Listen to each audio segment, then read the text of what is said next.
Hello and welcome to the first video sharing some resources and ideas about how to support students who are feeling under particular stress or pressure. First one of these, I'm armed with a trusty post-it note and a few resources which you will find underneath this video on the website, and hopefully we can share some ideas of things I most commonly do and colleagues most commonly do to try and talk to students about how they're feeling, particularly in those periods of time where they are feeling particular stresses like exam time, but generally in life when things are just feeling like they're getting a bit on top of them. The first thing is to say is in such a short video it's impossible to talk about where all that stress might come from, so we're going to approach it from this idea that someone's come to chat to you about feeling very stressed and hopefully wanting some help with how to cope and deal with that. One thing I found is not to over intellectualize or to try and over solve whatever problems that they might be facing. Sometimes if you overdo it a little bit with the first help, it feels, or it makes it seem like they do have a problem. We have to accept that stress, not all stress is bad. Stress is really important. So rather than frame it as being wholly negative, sometimes all we need to do is listen really, and see if we can work with them to see what's in their control, what isn't in their control, and what they could do about it. So one of the, I didn't account for that, it's going back to front. But I think it's quite obvious. So what we tend to do is list all the stuff that they can't control, what they can, and then what they're going to do about it, and thinking about which people can help them, so tutors or particular subject teachers, or stress can come from all things like not being picked for a sports team, so see if you can instigate a conversation with their coach or whatever, but not taking the next steps off them, trying to support them to go off and do it themselves. I've put a little video also below this one about the brain and stress. Obviously it's a really complex topic, talking about hormones and cortisol and amygdalas and all the rest of it, so I thought that would be best done by a specific video below us. So this is literally just for school staff who a student comes up to you and says, I just feel really stressed, and what do you do next?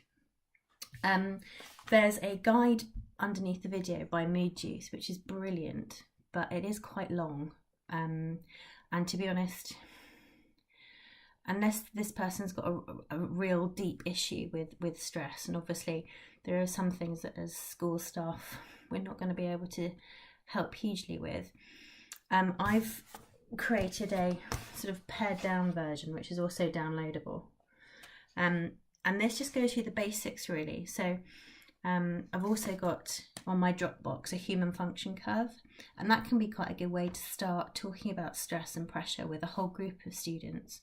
So if you've got a tutor group or you're doing a PSHE class on it, you can talk about the fact that not all stress is bad and that we need a healthy level of stress, and what physical signs or what thoughts and feelings that we might have when we're getting to a point where we're not coping so well, and what not coping well looks like. So some of us go into hyperdrive and overwork and overdo it, and then you get sort of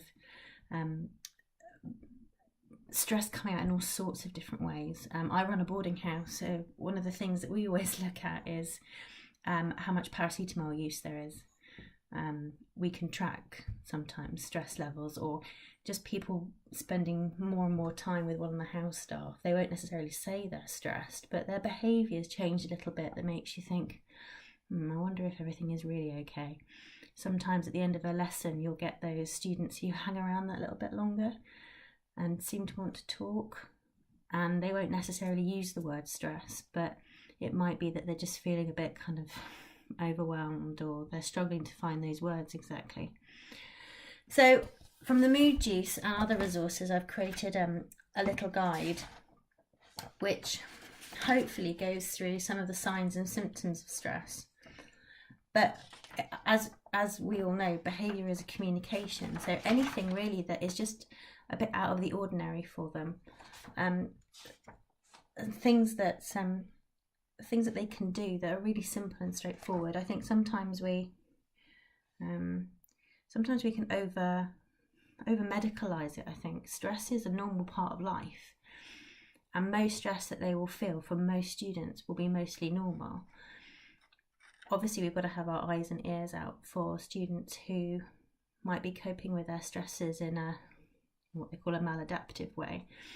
But most students, most of the time, will just have that heavy sense of feeling quite overwhelmed, and sometimes just talking to you about it will be enough, or talking to a trusted family member or whoever you have in your support staff in your school, somebody that just listens.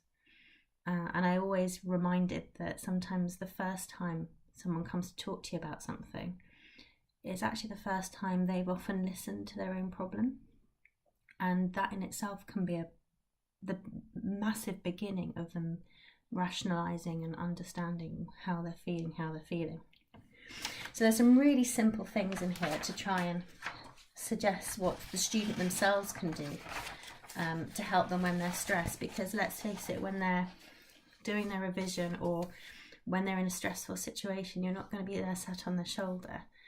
I always think it's really important to equip them to be able to identify when they're feeling stressed and then think, oh, okay, what shall I do next? What could I do to make myself feel a little bit better?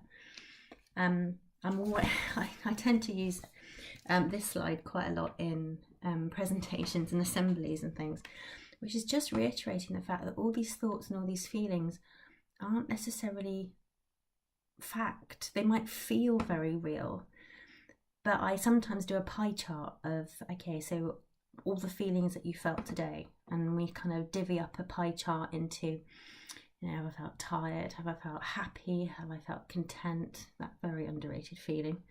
You can't always be happy all the time, but I like the fact that thoughts are like farts, the byproduct of an organ trying to digest the world. And sometimes our stress just comes from that, like we're trying to work it out, and it's tiring and it's stressful. But obviously, with proactive pastoral care, we know that there are times in the school year where they're going to feel that little bit more stressed, when the new year 7s are coming in, or that start of your GCSE year. So for us, we call it 4 form, it might be year 10 in your setting, where you get different types of behaviour. And that might be underlying this whole, oh my goodness, I've started my GCSEs, and you see such a variety of behaviour of the students trying to process that. So in listening to them process, perhaps we shouldn't be too alarmed most of the time, just to give them some really practical ideas, or say to them, okay, well, when you face a situation before, when you felt stressed before, what might you do? What have you done before that's sometimes worked? And maybe even just start with the resources that they already have. It might be that they like to get lost in a book, or they could create themselves a great playlist of songs that just kind of relax them, and perhaps to go for a run, all these little things. And sometimes they don't realise that they're fantastic coping strategies. And when they're talking to you about what they usually do, you can sort of pick them up and go, yeah, that's fantastic. Okay, what else could you do? And oh, that's really interesting. That helps. What else could you do at the same time, maybe? So we have lots of girls who love the art, and they'll listen to their playlists and all the rest of it. So it's almost multi-sensory. So they're just having that break away from the noise of life. So trying to bring out some of the things that they already do. So we also talk about faulty thinking. That's why there's an ant. So we automatic negative thoughts. This picture, I think, comes from a Kate Collins Donnelly book. She does the Anxiety Gremlin and Stress Gremlin books, which are really good. And sometimes when stress is hard to deal with alone, sometimes students need a bit more structure. And this hopefully provides a little bit of structure for, okay, you felt this feeling of stress. Let's see if we can break it down. Let's see if we can understand where it's come from and what you can do next. So sometimes they need a bit of scaffolding and help with those processing those thoughts. So I'd recommend that page of the booklet if students are looking for a little bit more help and guidance for what do I do next, and I just get lost in all these feelings. Obviously, with all handouts that I produce, I tend to have a little section at the back which has signposting support sort of in school. It could be in the community, family, and external sources. So things like Anxiety UK or Childline, Young Minds, the Mood Juice stuff is fantastic. Just quickly on that, sometimes we give labels to their thoughts and their feelings that they didn't give labels to. So I'm just really aware that I've suggested the Anxiety UK website. Anxiety is something quite different, I think, from stress. I can feel stressed, but I'm not necessarily anxious, and I think sometimes we give these quite powerful labels. We don't always mean it. We don't mean to label them, but unless they've used the word, try not to use it with them. So that's why the resources that we have are editable. So we don't want to package up stress with anxiety. So I'm always a little bit cautious to make sure we've got the right words and use the words that are coming from them rather than the words we then give them, because sometimes that can cause more harm than good. Breathing is probably one of the most important self-help tools, I think, with stress and pressure. And there's a download again at the bottom, which has lots of little useful breathing exercises. I've had students who are perhaps on the at the end of the scale of stress. I'm talking about anxiety and panic, and sometimes just having this little piece of paper in their pocket, which they can pull out in the middle of the lesson and have on their lap, and they're just reminding themselves. It's one of those cues to, okay, let's just take a breath. You might have timeout cards for people who just need to, go and have a walk around and go and get a glass of water and then come back into class. But breathing exercises there's lots of scientific reasons why breathing's really helps settle you. And sometimes just having that piece of paper in their pocket feels a bit like a comfort blanket. You've probably seen this, but 50 ways to take a break. We've done a challenge before where we give all the girls one of these. I run a girls' house, so it's applicable to boys too. And we see how many they can tick off in a term. I don't know how your school feels about kids climbing trees. I mean, I would think it was brilliant, but I'm sure there's lots of health and safety people out there slightly twitching. I'm very nervous about that kind of thing. But you could make your own out once they've done quite a few of these. Okay, well, what are the 50? Could we think of 50 new ones? Because some of these are, some are great, some are a bit odder than others. But that's quite a nice exercise. Can we tick them off? And if we tick them off, what could we replace it with? And then we have this mindful snap poster. This is something that I've used myself sometimes. I know that I can get very frenetic, and it has been known that I will talk to myself. So I'll literally tell myself, stop, sit down. One of those brain break things of stop, sit down, go and have a cup of tea, whatever it might be.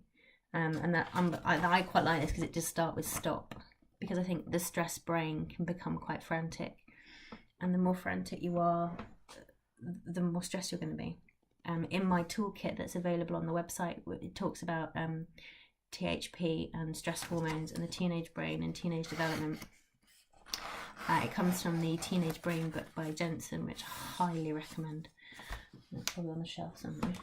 But it's one of those go-to books that we read quite a lot, just to remind ourselves that sometimes the brain's working against the young people that we work with. It's not working to help them with their stress. Actually, it's exacerbating it. It's making it worse.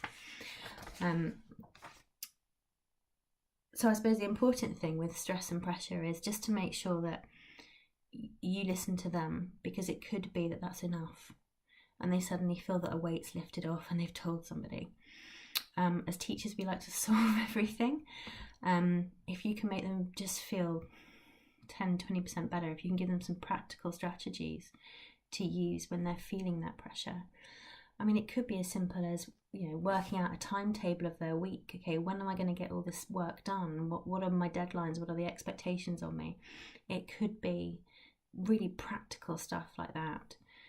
which they're wanting from me, just sort of, you know, life skills, time management stuff, which will help them just to defuzz the brain and make them be able to think about, okay, so what do I need to do by the end of this week, or what do I need to do by the end of this half term? And I'm working back from big deadlines. I find that a lot with coursework. Sometimes I get really bogged down in these long protracted deadlines and leave it to the last minute, and it all becomes really stressful. So sometimes I just need sort of a really practical tutor to go, right, okay, let's work out all the things that are stressing you out, and let's see if we can unpick them and come up with some practical ways of dealing with it.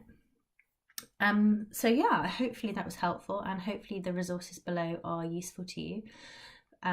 The Stress Self-Help Guide is my mishmash, so feel free to download it, edit it, use bits of it, that's absolutely fine. And the other things obviously have been created by people at Action for Happiness, and are all available either on my Dropbox or on Google. But yeah, I hope that was a useful first video. Thanks very much, and don't forget to subscribe. Bye bye.